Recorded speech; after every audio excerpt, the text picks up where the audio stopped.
I want to talk to you first of all about this article in the New York Times by Charles A. Kupchan. He is from Georgetown University, the Council on Foreign Relations, and formerly the Barack Obama administration.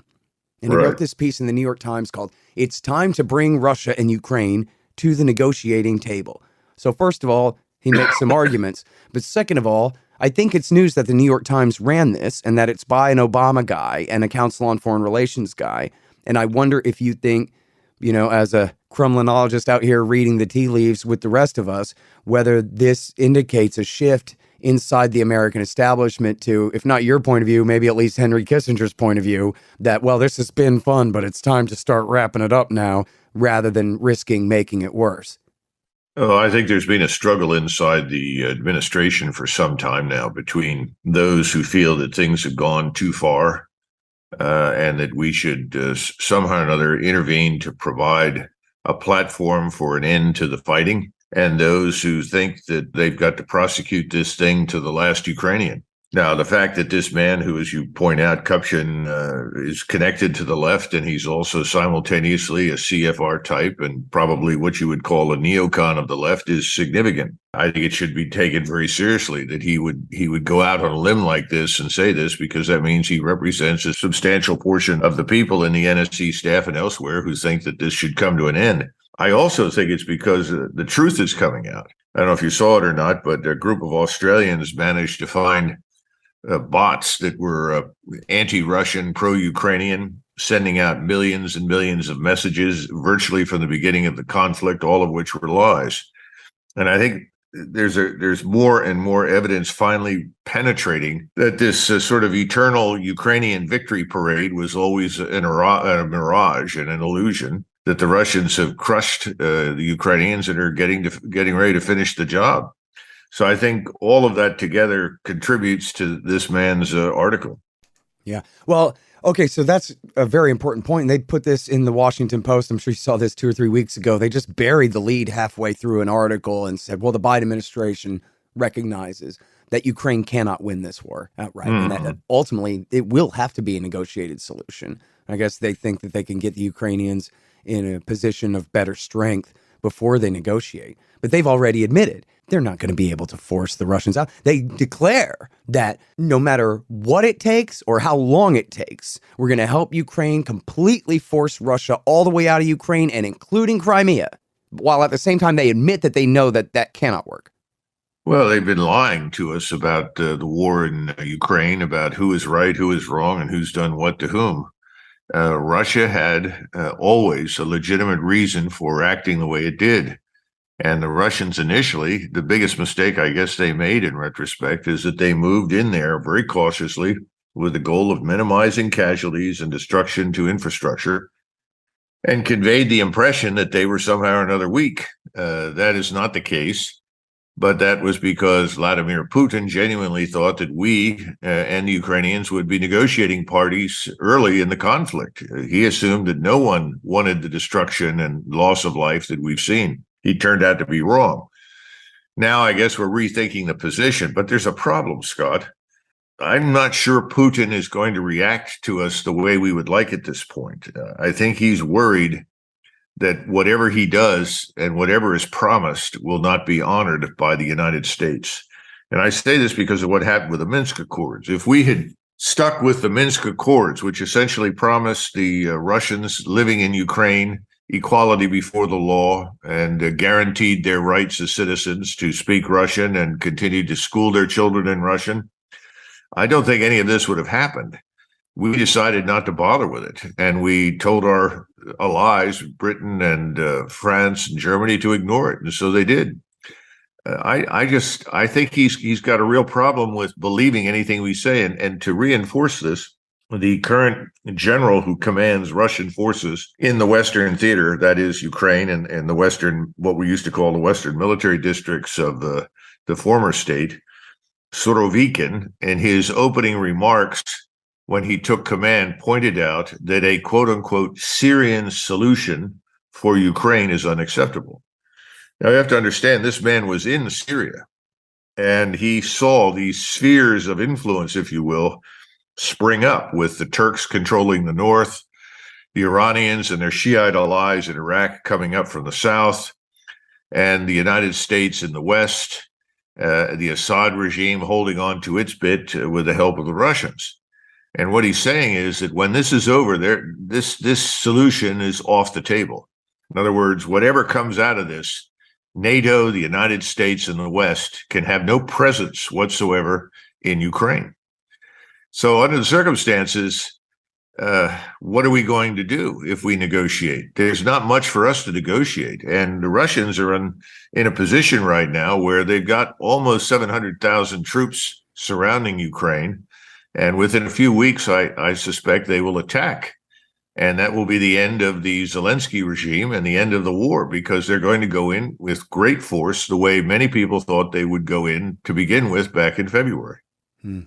Well, so I did recently speak to Danny Davis, who served under you in Iraq War I, and who, of course, has been doing an absolutely fantastic job of keeping up on the day-to-day in the developments in the war. And he says that right now the Russians are building up a massive force inside Russia. And to him, the question, I think, only is, once the ground freezes, I guess that's really important. People need to understand it means that they can drive around through the wilderness rather than having to stick to the roads and be afraid of getting stuck in the mud, right? Once the ground is frozen, then they have more free reign. And he says, once that happens, the only question is whether they're going to go for full frontal assault in the Donbass, just push from east to west, or whether maybe they'll cut through Belarus and flank the Ukrainians on their west and maybe cut off their weapon supplies coming in from NATO countries on their western border and that kind of thing. But either way, I think he seemed to think that it is just a matter of time, essentially, before, as you say, just the overwhelming quantity of Russian power defeats the Ukrainian military here. Well, it's more than that. I think there will be at least 3 operational axes. One that comes out of Kherson and moves towards the Romanian border, that also seizes control of Odessa in the south, which is historically a Russian city, always was Russian, was never Ukrainian. Another axis that will come down out of Belarusia and effectively cut off the Polish border and the West from interacting with Kiev, or Kiev, if you will. And then probably a third operational axis up along the Dnieper River. That seems to be emerging. And whether it is simultaneous or they will stagger these, I have no idea. But there's something else happening that people aren't really paying attention to. The Russians have now gotten control of their territory down in the south that they've annexed. They've dressed, if you will, the defensive lines, and the Ukrainians have largely run out of gas down there, literally and figuratively, to launch any more serious counterattacks. But the Russians have actively baited the Ukrainians into launching more counterattacks, because from their standpoint, the more Ukrainian forces that attack, the more are destroyed. That means fewer Ukrainian forces to oppose the massive offensives that are coming. Secondly, almost every night now for the last several days, we've had attacks on Ukrainian energy infrastructure, command and control locations, secret police stations, this sort of business in Ukraine. Ukraine is almost now completely in the dark. They're running out of fuel. They don't have power in many cities, and the Ukrainian spokesman for the president have been talking openly about urging Ukrainians to evacuate from cities in Western Ukraine simply because there is no power. And remember, power is linked to so many things. It's linked to the purity of your water. It's linked to health and hospitals. The entire Western Ukrainian region is now in serious trouble. Is that just going to cause a brand new civilian refugee crisis for Europe too? As people who have stuck so far give up now? Absolutely. And this is something else that European allies have to deal with. And the most recent op-ed that I wrote, which came out yesterday in the American Conservative, talked about this Petraeus suggestion for a multinational task force of Poles, Romanians, and Americans with some other participants that could then march into Western Ukraine and somehow or another rescue the situation. It's unclear. I tried to raise all the questions that should be raised and answered before even considering such a thing, because I think right now that would be very dangerous. Because again, the Russians have put up with lies from the West about everything, about them, about what our intentions are, about what we want. We now have some sort of bizarre Russian government in exile that had a meeting on the 21st of October, just north of Warsaw. They say they're going to stand up some sort of Russian Duma in exile in November. We're playing with fire.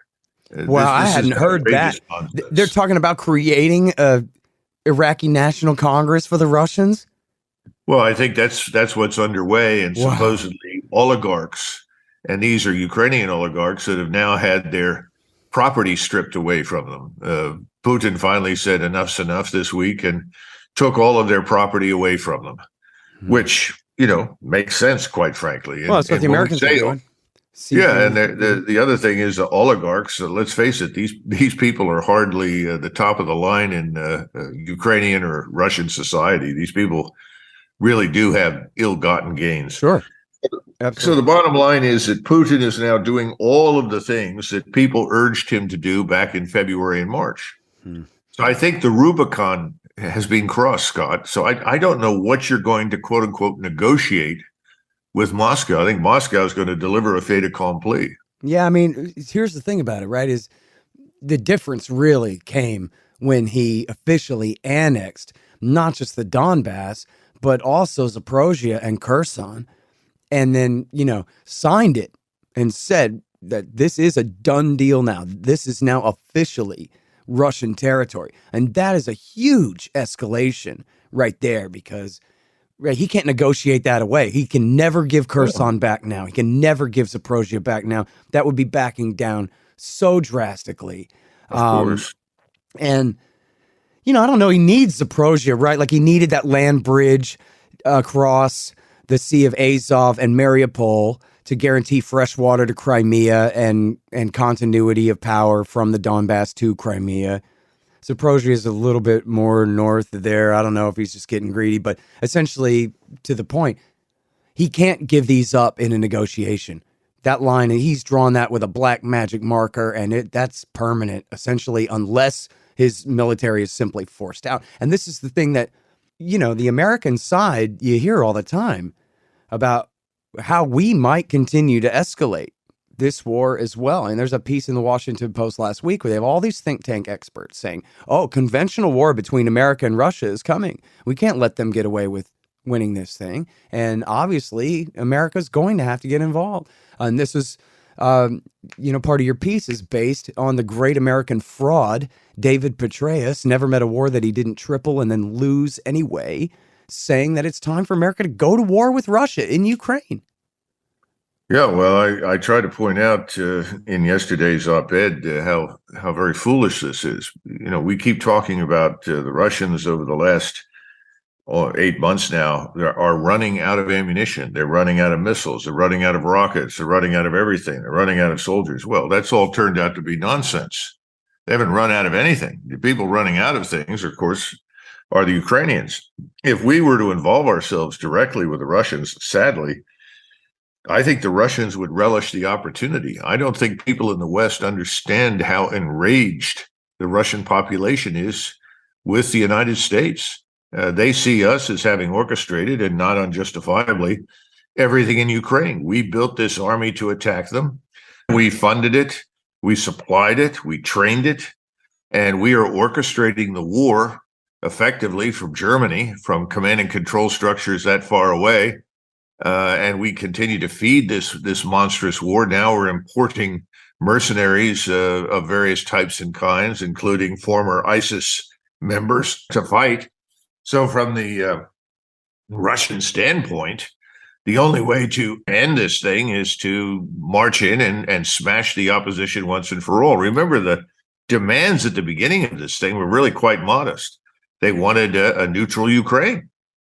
And remember, at the end of April, there was some evidence that Zelensky and his crew were willing to accept that. And then he said he wanted the rights and interests of the people in the two breakaway republics to be respected. And he wanted recognition for the legitimate control of Crimea by Russia, which had controlled it effectively since 1776. All of those things were doable. All of those things were attainable. We rejected everything. And now the notion that we would intervene on the ground is ludicrous. With what? I mean, you're talking about cobbling together a multinational force. I've been in the Army for a long time. I served with lots of different organizations. I can tell you there's nothing worse on the planet than a multinational force. And you not only do you have differences in equipment and communications, you have differences in national attitudes and how far people are willing to go. It's a nightmare. And you're going to throw this at a 700,000 man Russian army that has absolute unity of command and control that reaches all the way to the very top to Sorovikin and then back to Moscow and expect to be successful. What happens when you take casualties? How are you going to resupply it? How are you going to provide soldiers to come in and replace the losses? There are over 100,000 dead Ukrainians. There are 300,000 or 400,000 wounded at least. Now, if we start taking casualties, we have an army right now, Scott, that we can't even recruit for.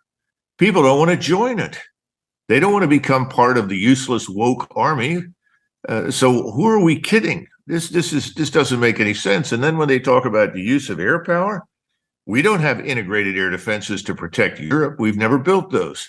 We have some number of fighters and bombers, that's true. But what makes us think that they will not be shot down by integrated air defenses at the Russian zone? The Russians have poured a lot of money and technology into that. So we would lose aircraft, which is something that we simply haven't done over the last 30 years. Yeah, it's just amazing that we're even talking about this. I mean, look, if I have a conflict of interest in this, I'm on the Ukrainian side. My wife has family in Odessa right now. But as a Texan and an American, I gotta admit, Ukraine is east of what we ever used to call Eastern Europe, which we already had decided was outside of our sphere of influence. And Ike Eisenhower was willing to sit and watch the Hungarians get crushed. And LBJ did nothing when, during the Prague Spring. And Ronald Reagan refused to lift a finger to help Polish solidarity because, hey, man, you guys are on the wrong side of the line. I'm sorry. But now we're talking about 1,000 miles east of there. Well, it doesn't make sense. There's also the nuclear question at the time, and it was very, very clear where the red lines were. There was no question. There was nothing vague. And we didn't particularly care for the Soviet occupation of Eastern Europe, and we wanted it to end, but we weren't willing to risk a nuclear exchange with the Russians over it. Well, that ended, and then we got ourselves into trouble with this relentless push of NATO further and further to the east. And that's the origin of the current crisis. It never needed to happen. And then we had an opportunity to neutralize Ukraine. And as a neutral state, there's nothing to prevent Ukraine from flourishing. If we look at Austria, for instance, Austria today, for the first time in its entire history, has a standard of living that's higher than the standard of living in Germany. And the Austrians have profited enormously from neutrality. When Eisenhower was president, he wanted to make more states in the region neutral. He favored neutrality for all the states in Eastern Europe and was willing to support it. Neutrality is not a bad thing, particularly when the major powers are willing to guarantee it. Well, we've lost that opportunity.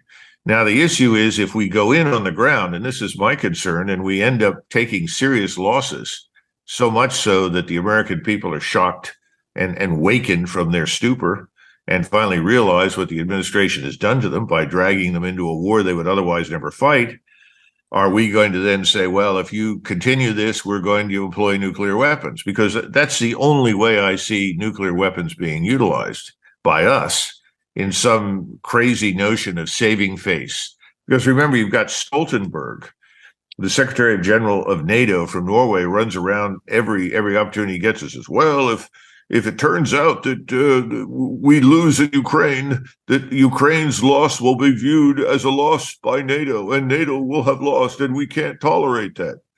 Well, this is the sort of nonsense that leads you down the path to a nuclear confrontation, Scott. Yeah. It's sort of the equivalent of Putin officially annexing all of these territories that are still in play in this fight. It's this huge escalation simply with language in a way that just makes the thing so much more dangerous. Well, what disturbs me most of all, Scott, is the complete disinterest in the plight of the people of Ukraine. If anyone really cared about Ukrainians, and just to be truthful in advertising, I grew up with Ukrainians and Poles, but primarily Ukrainians in North Philadelphia in the 50s and the 60s. I loved them. They were wonderful people. But if you really cared about them, you would put an end to this war now. And you would agree to some set of terms that Russia can put up with, including neutrality for what remains of the Ukrainian state right now, because there's no positive outcome for the people that live in that country if this war continues. This war really needs to stop. And instead of thinking in terms of what does this look like for us? Did we win or lose? Which is, frankly, as you point out, strategically irrelevant. The only interest we've ever had in what is happening in Ukraine is to stop the war. That's it. We have no interest in eastern Ukraine and who owns the natural gas fields there and who exploits them. We have no interest in who controls any part of that country today. But we should have a humanitarian interest in the place, and we should be interested in putting an end to the war.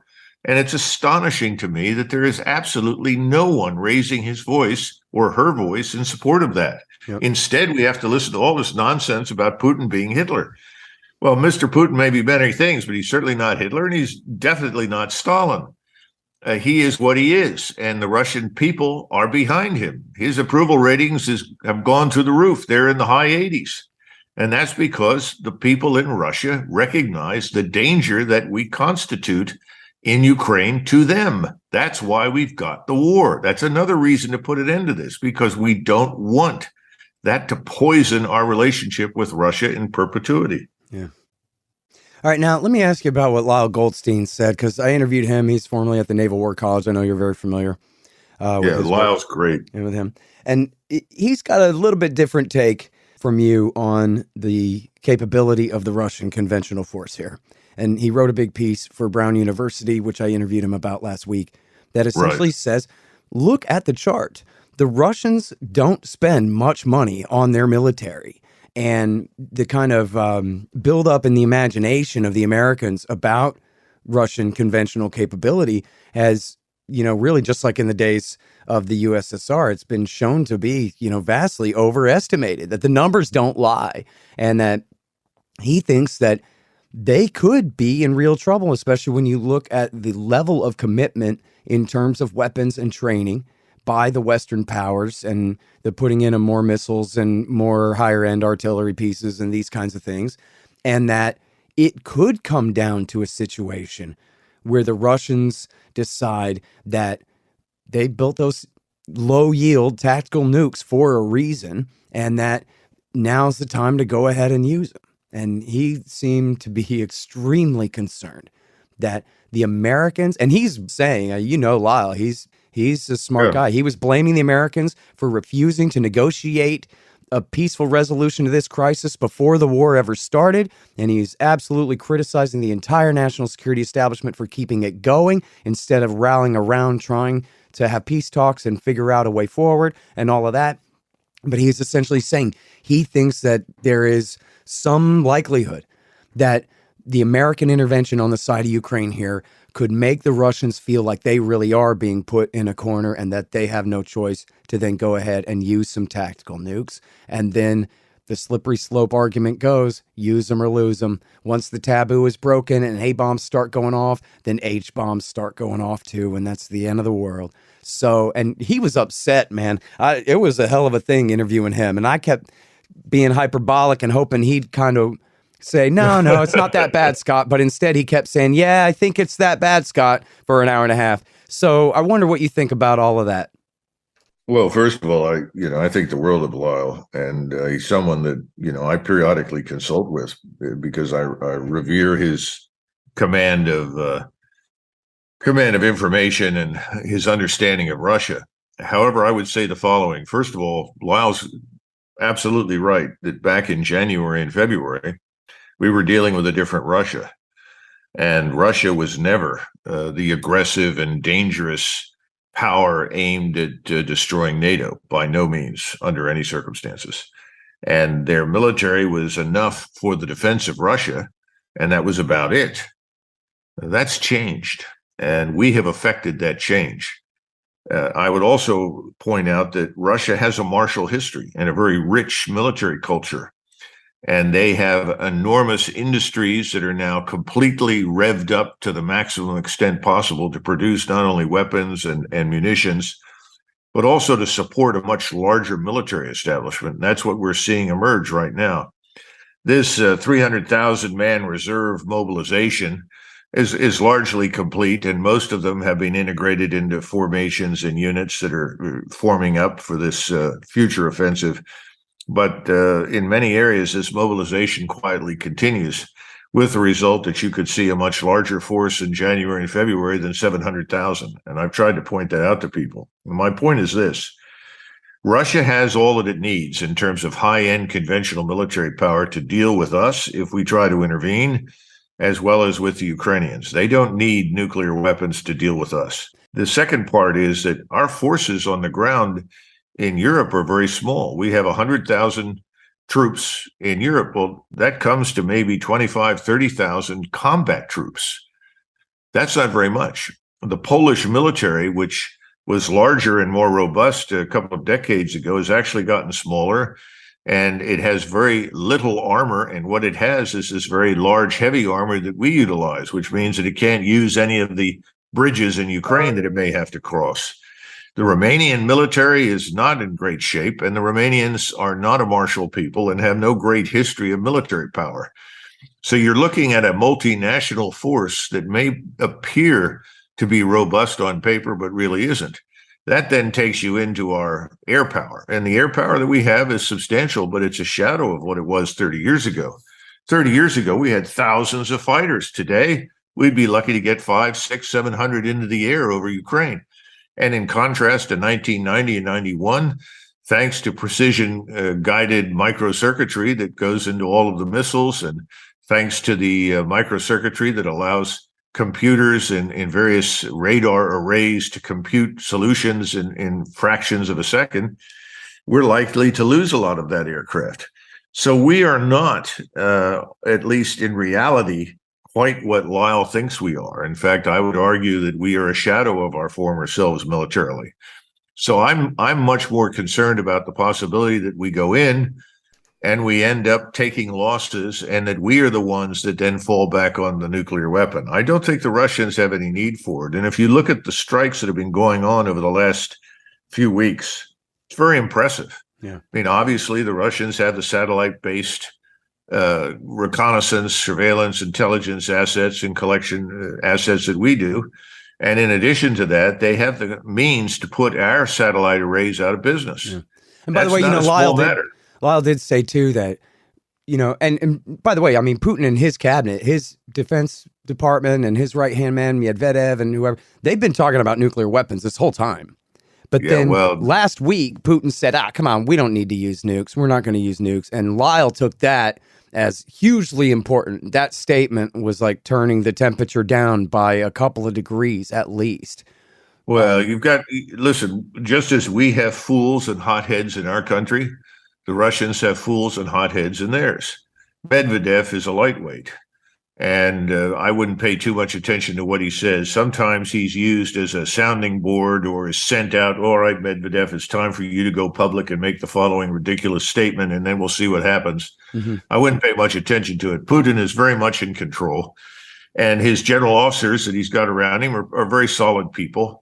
Gerasimov, the chief of staff, and the others are very competent. And I think this man Surovikin is a no-nonsense commander. You don't have senior Russian officers running around bloviating like windbags on the scale of what we've got with people like Petraeus and others and Milley who say, well, I called the Chinese defense minister and I calmed them down. You're not going to hear any of that nonsense because there's absolute control over the military by civilian leadership in Russia. I guess where I part ways with Lyle is exactly what you just said. Putin is not going to use nuclear weapons, and he doesn't need them. And he's right about that. And I think we're going to get an education here in the next few weeks. And I just hope that we shut up and get out of the way. If we're not going to intervene and say, look, we've gone far enough. We agree with you. You've made your point.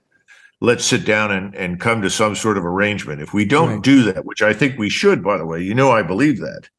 But if we don't, then we should shut up and stay on our side of the line and not get involved in this. Because if we do, we will see a Russia that is far closer to what the Soviet Union was in the past than anything we've seen thus far. Yeah. I mean, that's already the crisis is the future. America's relationship with Russia going forward. I mean, God, that's a whole other interview. But I think it's important, just as you say, as this guy Kupchin says, again, Obama's guy writing in the New York Times, Council on Foreign Relations establishment guy, saying, look, if Ukraine is not worth putting American infantry on the ground to fight for, well, it's not worth all this brinksmanship that could lead to a nuclear conflict between America and Russia either. It's time to sit down at the table. And, Well, you know, by the way, Doug, 100%. you actually wrote a peace proposal right before or right after the war broke out and said, these are the Yes. lines we should negotiate on. And it's not far off of where we would start again right now, although maybe a couple of 100 miles, the line has moved probably a couple 100 miles to the west. Yeah, and again, remember in that piece, I talked about the various neutral states that could provide the forces, but keep NATO out of it. This is the issue. We are trying to bully our way in. And again, the thing that's also very disturbing to me, and I'm sure you're similar in this, Scott, it's all this moral posturing in the West. You know, what is moral about fighting a proxy war that destroys another nation? There's nothing moral about that, nothing righteous about it. In fact, if anything, it's horribly immoral. Right. If we're not willing to fight, then we should shut up and get out of there. Yep. That was what Mearsheimer said in 2015. And I don't know if he used the same phrase when I interviewed him in 2014 about this, but after his foreign affairs piece. But in that famous speech that anyone can watch on YouTube, Why the Ukraine Crisis is the West's Fault, it's this great quote where he says, America is leading Ukraine down the primrose path, and they're going to get wrecked. And I actually looked that up. It comes from Shakespeare. And in the original context, I don't know, but the idiom has come to mean a path that looks very nice, but has quicksand at the end of it or something worse. Yeah, no, that's absolutely right. And John Mearsheimer was always correct in his assessment. But once again, in order to be successful in international relations, you really do have to listen to the other side. We haven't listened to anything anyone has said. We've ignored everything that Putin has said. We're continuing to ignore what he says. And if we remain deaf to the other side, then we're going to end up in a very bad position when this concludes with the destruction of Ukraine. Hmm. So I agree with Lyle, but I don't agree with his assessment of the Russians. I think that if anything, we've created a monster now. We've convinced the Russians that they were mistaken. They were on the wrong path, and we're now going to see a far more robust and dangerous military capability over there than anything we've seen thus far. Mm-hmm. Yeah, that call up of the reserves came as the direct result of the Ukrainian forces' advance in Luhansk in mid-September there, and they just essentially said, okay, well, instead of I guess they're still calling it a special military operation, but they're about to triple the forces almost. Well, no, actually, Scott, they've stopped that. They've said the special military operation is over. Oh, now it's a war. Yes, and this is a clear and unambiguous signal that the gloves are off. No more nonsense. We are now at war. Yeah, and Henry I think Kissinger everyone said, in Russia is by the way, everyone in Russia is very comfortable with that. That's what we need to understand. If there is any criticism of Putin in Russia right now that's significant, it's from the population that says, why didn't you crush these people right away?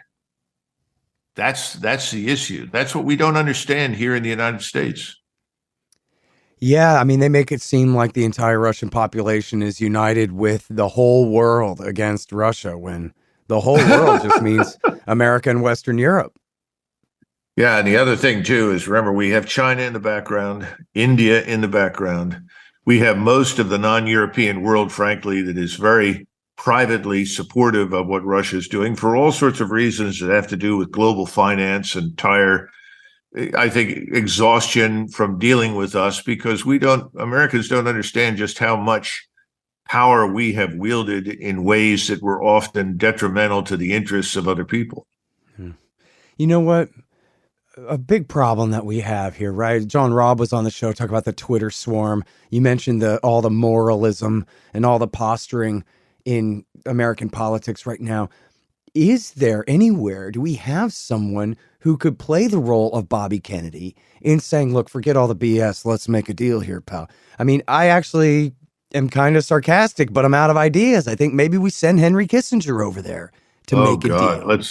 let's not At send least Henry. he's friend. He has a previous relationship with Putin and has recommended that we tie this thing up and is respected on the American side. I don't know anybody else who could. Well, look, I don't have any easy answers for you, but I think there are people in Washington, and I think it could be bipartisan, who could serve in that capacity. But we're obviously wasting time sending somebody like Blinken or Lloyd Austin. These people are laughable. No one takes them seriously. Maybe Burns? Burns has betrayed everybody because Burns has always known what was right and managed to do what was wrong anyway.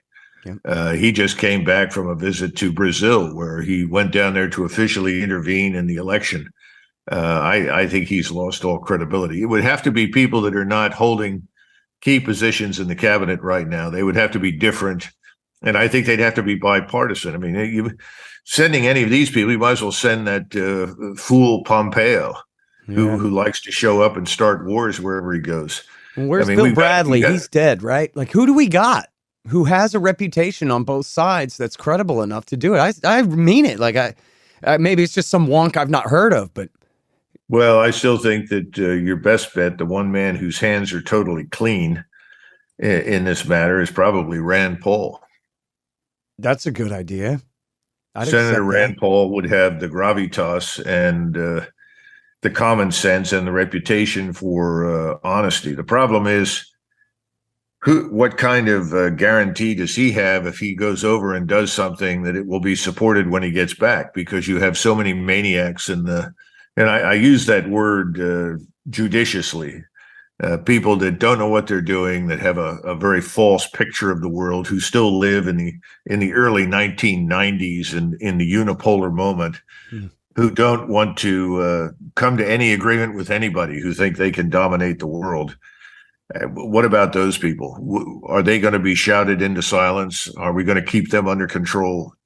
So, my view at this point is if we get out of the way, shut up and do nothing, that's probably the best option. To intervene in this thing on the ground is an invitation to disaster. We shouldn't think about it or even do it. Maybe the midterm elections will help us out in some ways. I don't know. I'm very skeptical that we'll see much positive change as a result of the midterms. I'm one of these people that is very disappointed in the uniparty, Scott. Yeah. I mean, well, look, the leadership of the Republican Party are absolutely horrible on this and, try to attack Biden in the same old conventional way. The Democrats are effeminate and weak and aren't doing enough, like us big macho tough guy Republicans, blah, blah, blah. And they could easily just say Biden is reckless and should be more conservative and cautious. See how easy that is? But nope. Nobody brings up the simple truth that 200,000 Americans over the last 2 years have died as a result of fentanyl poisoning. Why aren't the troops on the Mexican border stopping the flow of drugs and illegal human trafficking into the United States? That's where they belong. They don't belong in Eastern Europe. There's nothing for them to do over in Eastern Europe. That's a lot of nonsense. We're provoking the Russians. That's stupid, counterproductive. We're not defending ourselves. How can we ignore 200,000 dead Americans? Those are the kinds of losses, Scott, that you take in a war. Yeah, it's absolutely incredible. And of course, the solution is, regardless of border security, positions, whatever, you got to legalize less lethal forms of opiates that people even can abuse, but without killing themselves. With, the new Oxycontin and fentanyl is so much more powerful than heroin. And people, essentially, they misdose and accidentally kill themselves. But that's the 200,000 that you're talking about. I have a friend who's dead, essentially accidentally, from eating these stupid pills or however it was he was taking it. If he just gone to Walgreens and bought something at a lower dose that he knows exactly what he's getting, then he'd still be an addict, but he'd be alive and not dead. And that goes for the other couple of 100,000 of them. But I wanted to ask you one more thing about the danger of nuclear war here, which is about miscalculation and mistakes and accidents and this kind of thing. I read a piece. I'm sorry I can't give credit because I forgot who it was, Doug, but it was about how America, we have such a satellite presence around this planet. Any rocket takes off from anywhere. We know it instantly, maybe before it happens. And we have just absolute, God's eye surveillance over Russia and crack all their codes and all these things. Russia does not have that. They have some satellites and they have some radars and things. But they have nothing like the capability that they even had during the days of the Soviet Union in terms of their global presence and, radar stations in further flung places in the empire, this kind of thing. And so essentially they're, got one eye with a cataract compared to what America has in our surveillance of them. And of course, Trump tore up the Open Skies Treaty. So now they can't fly their planes over our bases to reassure themselves that we are not mobilizing for nuclear war. And then the idea is that makes them that much more nervous and their trigger finger that much itchier. And that if the computer gives a bad readout, a missile is launched from somewhere and there's miscommunication in the chain of command, they're not going to take chances. They're going to assume it's a first strike and go ahead and launch. Whereas before, during a time of easier tension, we've had close calls where they didn't launch because they thought, come on, why would America be striking us now? And so they ignored the computer when it made a mistake. And so then there's the idea that, well, this time they wouldn't ignore it. They would go with the mistake rather than take the risk that it is one. What do you think? Well, I think you're talking about Ted Postal, who's done a lot of good work on early warning systems. And his point has That's right. been That is who it was. Yeah, a few months back.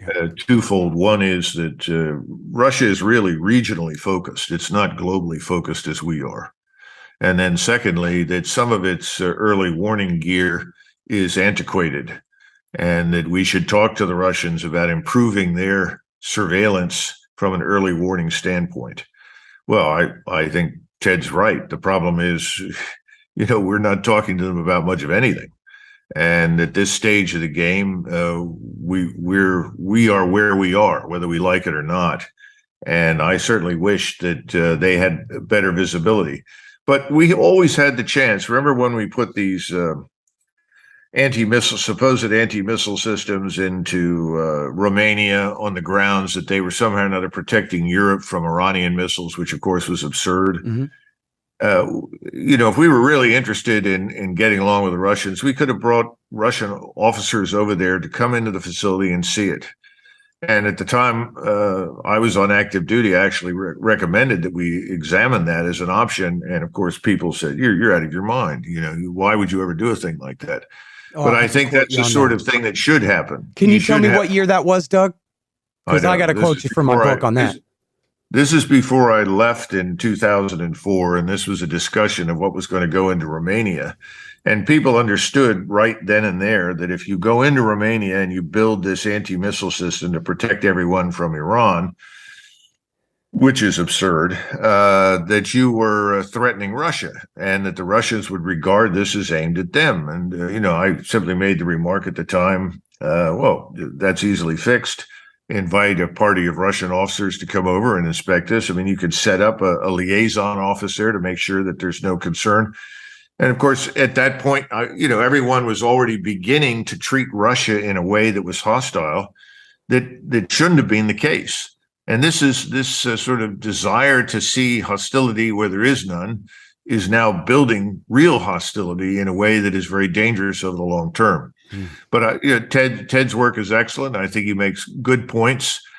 But we're stuck with what we have. The good news is that in one instance where it looked as though we had launched a first strike against the Russians, a Russian lieutenant colonel on his own initiative simply shut it down and said that's impossible. It didn't happen. Right. So they have some people with brains over there, and we have some people with brains here. The point is we need to get some more sober-minded individuals into key positions who are not obsessed with hatred and hostility for Russia, China, and anyone else that we pick on any given day. That doesn't mean we're fools. It doesn't mean we're all Eagle Scouts and we dismiss out of hand the possibility that we can be deceived or that people will sometimes lie to us. That's not the issue. But this implacable hostility is dangerous, and that's where we are. You know that. Washington is just full of hatred and hostility. And the people that run around and are quick to stand up and pour buckets of filth and abuse all over the Russians on the Hill are frequently people who know absolutely nothing about Russia, nothing about Eastern Europe. They couldn't identify a Ukrainian, a Slovak, a Pole, a Tartar, or anybody else. And it's annoying as hell, to be honest with you. The level of understanding on the Hill is just minimal. Yeah. And I guess that's unavoidable. Yeah. It's just like social psychology class in junior college. That's all that's going on here. It has nothing to do even with Ukraine. It's all, how they fit in with each other and all of that, like the public choice theory. But there's no national interest. There's just the interest of the individual humans with government jobs. And a lot of time their interest, well, like being a hawk on Ukraine, it doesn't require knowing the first thing about it. It just requires knowing that CNN is going to make me look good if I take this position today. That very surface level kind of incentive structure built in without any real need for expertise. It's always, can't someone else do it? Like I remember Max Blumenthal interviewed a bunch of congressmen on the way in when they were going to vote on the Yemen War Powers resolution back in 2019. And so many of these congressmen just looked at him like they never even heard of Yemen or Yemen. They didn't know nothing about it. And the one guy looks at him and goes, "Look, my thing is taxes." Like, this is just some guy. Like, there's no reason in the world why he should be helping decide whether we're murdering Yemenis or whether we're not. He is just like an accountant from the Midwest somewhere, which is fine to be an accountant, but you just shouldn't be in charge of killing people if you don't know nothing about the people that you're killing. But that's the form of DC. Is how the whole thing operates, I guess. Scott, you're 100% right. The problem is the way government was set up here, that the expectation was that the people that became president or the people that occupied key positions in the cabinet would be more knowledgeable and that they would ultimately be tasked with the responsibility to guide foreign and defense policy. That hasn't worked out very well for us. We've had much the same sitting in the White House or in the various cabinet positions as we do on the Hill. Yep. We can't afford that anymore. It's been an amateur hour in Washington for a long time. Amateur hour could get us all killed. And that's where we are right now. Okay, one more thing before I let you go. I want to know more about this Mark 41 missile launcher situation in Romania and Poland. As you said, the excuse under W. Bush was we're preventing Iran from nuking their arch rival Poland? That's funny. That was the argument at the time, the rationale. We told the Russians, well, we're protecting Europe from a potential Iranian missile launch, which, of course, the Russians dismissed out of hand as laughable nonsense. Mm-hmm.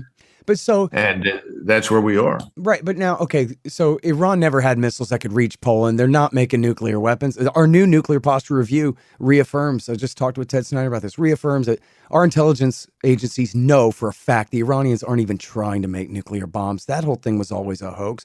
But then, as George W. Bush said then, Doug, he said, look, the Russians should not be concerned about this because they know that the number of anti-missile missiles that we're installing in these missile launchers there, the Mark 41 missile launcher, importantly, a dual-use launcher, he said, there's not nearly enough anti-missile missiles in here to shoot down an incoming Russian barrage. So they should know that it couldn't possibly be for that purpose because it's such a limited thing. So it must trust us. It's just for Iran. But then I think the Russians' interpretation of that was, okay, you're right. You don't have enough missiles in there to shoot down an incoming barrage by us, but it's a dual-use launcher, and you could put Tomahawk cruise missiles in there, which can be tipped with H-bombs. I think under current treaties, they're not, but they could be configured to be tipped with H-bombs, and that's what you were talking about. Well, we'll just invite the Russians to come and look in the missile holes every once in a while and see that is an interceptor, not a Tomahawk. Everybody good? Okay, see you next month, right? And that's what we could do. But then the idea is, I think the Russians' fear was that the whole thing was a pretext. Since it was either a pretext to make money or it was a pretext to put nuclear cruise missiles in there in violation of the INF treaty. And this was the fear that you were proposing these inspections to preempt. But so what I'm trying to get to here with all this babbling and rambling, thank you for your patience, is what the hell are they doing? Why are they putting these missile launchers in there? It's obviously not to intercept anything from Iran. It's obviously not to be able to intercept an incoming barrage from Russia, as W. Bush said. Is it so they can sneak Tomahawk cruise missiles in there at least someday? Was that the plan? Or it's just, this is the W. Bush administration doing things, and this is the best they can do, and it doesn't have to make sense at all, or what? Because Obama continued it. Trump continued it, of course. It's going on right now. Well, why are Latvia, Lithuania, Estonia, Poland, Slovakia, Hungary, and Romania and Bulgaria all members of NATO? Why is that necessary? I mean, it's the same question. And if you're a Russian and you look west and you understand that all of the people that are on your periphery are anti-Russian. The word for Ukraine, Ukraina, means periphery, margin, on the margin. In other words, all the people that are on the edge beyond the borders of the Russian-speaking world tend on the whole to be anti-Russian. Now, that's largely due to the Russians. But the problem, nevertheless, is if you're a Russian and you know that, and suddenly these kinds of things show up on your border, and we show up and arm these formations in all of these countries with top-grade weaponry with the goal of theoretically defending themselves against the Russians, and now we want to organize them to march with us into Ukraine, what do you as a Russian in Moscow conclude? So whatever you say at this point is going to be treated with a certain amount of suspicion and disinterest, Scott. So I think we're well beyond just launchers in Romania. We've got a bigger problem, and we could have sat down with Putin and worked out a number of things. We had a regimen in place about exercises and certain limits on the numbers of conventional forces. We at one point told the Russians we would never push U.S. forces beyond the Oder-Neisse. Here we sit. In other words, what can we say at this point that's going to convince the Russians of very much of anything? If I were a Russian, I'm not sure I'd believe very much of what we say.